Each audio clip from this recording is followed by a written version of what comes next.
It was Halloween night in the small town of Ashbrook, Ohio. The streets were filled with jack-o'-lanterns.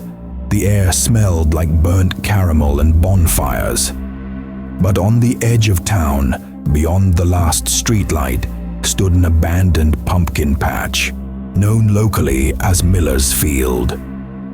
No one went there anymore, because 25 years ago, a group of teens disappeared there after a Halloween party, and only one came back. He never spoke again. This year, 3 friends, Ethan, Ryan, and Chloe, decided to prove the legend wrong. They were vlogging the whole thing. Halloween challenge night. Ethan laughed into the camera. "Tonight we're breaking the curse of Miller's Field. 3 pumpkins, 3 friends, no ghosts, no demons, just us." Ryan smirked. "Yeah, unless the pumpkin man gets us." Chloe rolled her eyes. "That's just small-town myth." They drove out of town. The moon hung low, orange behind the trees. The road was silent, except for the crunch of gravel and the soft whisper of wind through dry cornstalks. They parked the car near the rusted gate. The sign read, "Keep out. Property condemned." Ethan filmed the gate. "Classic horror setup," he said. Ryan pushed it open. It screeched. Inside, the old pumpkin patch stretched endlessly. Hundreds of black rotting pumpkins scattered under dead vines. The scarecrows stood crooked, their burlap faces torn, one arm missing. Chloe shivered. "Let's just film the intro and leave, okay?" But Ethan wasn't ready to leave. "Legend says the pumpkin man only comes out if you carve a pumpkin after midnight." Ryan grinned. "Then let's carve." They set up their tripod, started carving pumpkins with small knives they'd brought. At first it was fun. Laughter, jokes, spooky background sounds. Then Chloe's flashlight flickered. "Ethan, did you hear that?" she whispered. A rustle came from the vines behind them. Probably wind, or maybe something else.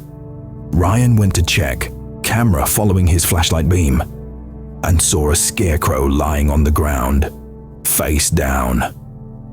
He turned it over and froze. It wasn't made of straw anymore. It was full of rotting pumpkin pulp and dark red stains. "Guys," he whispered, "this isn't funny." They heard footsteps between the rows of pumpkins. Soft, deliberate, getting closer. Ethan pointed the camera. "Who's there?" No reply. Just the soft creak of rope, like something swaying in the air. Suddenly, one of the scarecrows at the far end turned its head. All 3 screamed. The camera shook. They ran back to the car, but the gate was closed again, locked. The chain looked fresh. Chloe's hands trembled. "I swear it was open." Ryan pulled, kicked, cursed. Nothing. Ethan looked back. Through the rows of pumpkins, a faint orange glow was moving, like a lantern or a carved pumpkin, being carried by someone tall. "Is that someone else out here?" Then they heard it, a whisper carried on the cold wind.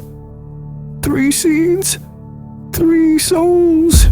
They stumbled back toward their gear, trying to grab their phones, but all devices were dead. No signal. Batteries drained.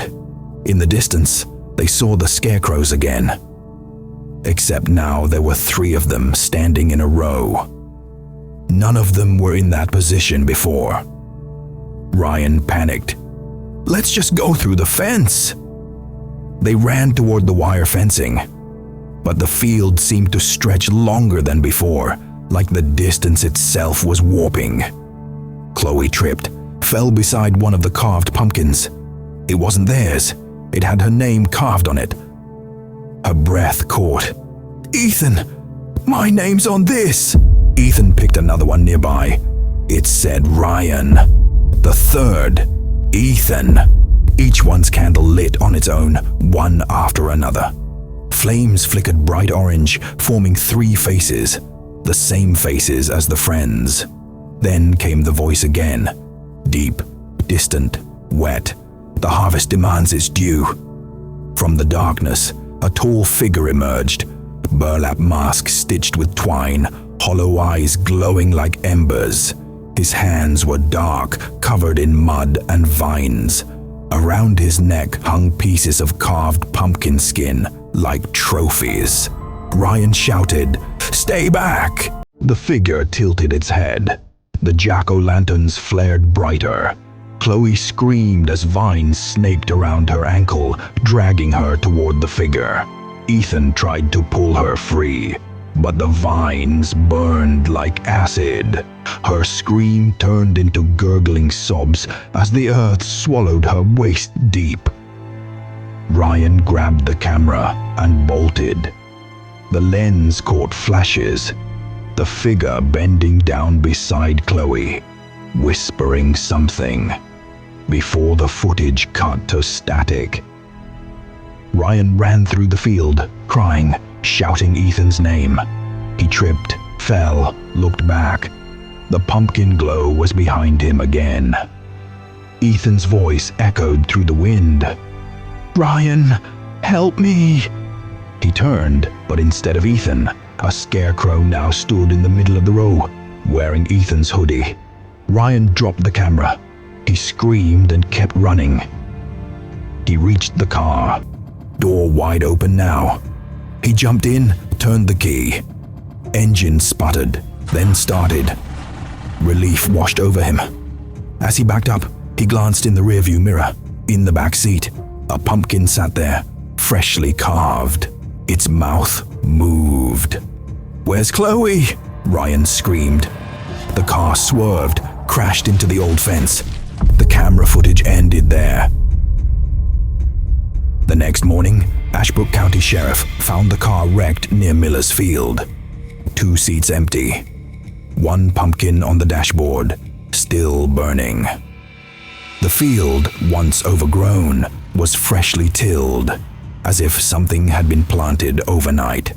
And 3 new scarecrows stood at the edge, each wearing clothes that looked oddly familiar. Locals say if you visit the pumpkin patch at midnight on Halloween, you'll hear laughter and 3 faint voices whispering, 3 seeds, 3 souls. And if you carve a pumpkin there, you'll never leave.